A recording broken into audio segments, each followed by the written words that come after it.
efforts. 12 years ago today, 19 firefighters were killed battling the Yarnell Hill Fire. To mark the day, a special dedication ceremony that's going to happen at the Yarnell Hill Fire Memorial.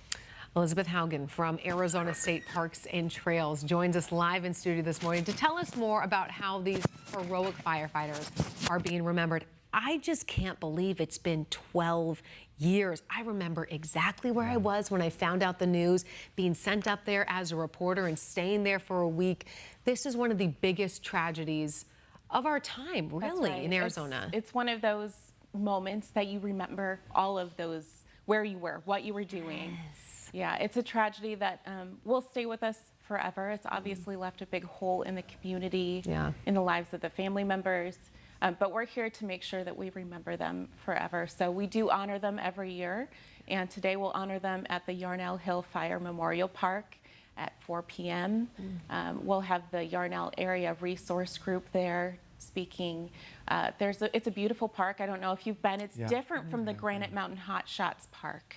So that's the one off of State Route 89, but this is in the town of Yarnell, in sort of the heart of the community.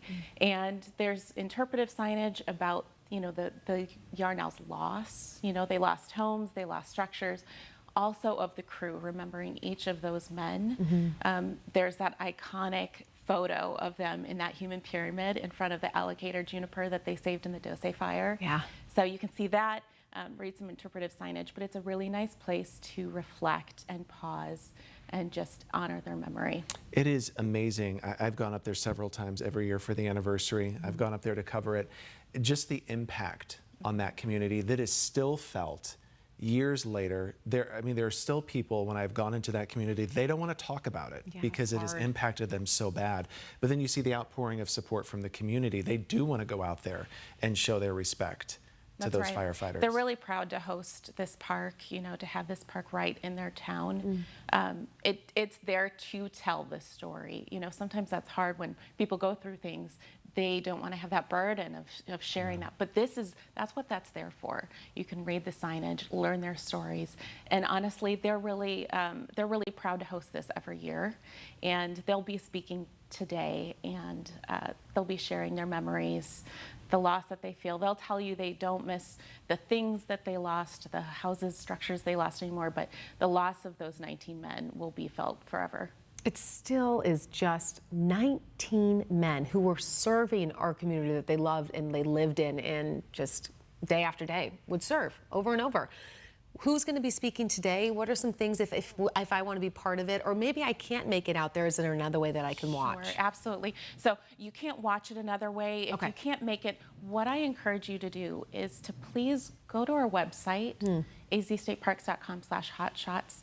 The story of each of those 19 men is there.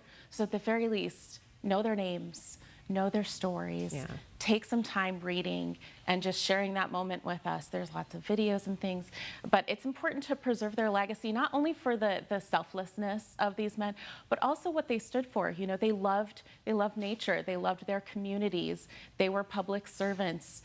So consider maybe thinking about things you can do to protect your own home and your community, making it a fire-wise space. So nice. It is such a small community. It is tiny. So you pointed out though that this is the park that is in town. It's kind of right on the main drag. It is so small. There's one main drag in town. You can't miss it. It's right across from the fire department. It's right across from the fire department right there. You can't miss it. And this is different than the trail, the memorial that is set up at the site where the fire was burning. And the trail is a special place to visit too. You just want to, going there, you really understand what they went through, the environments that they were in.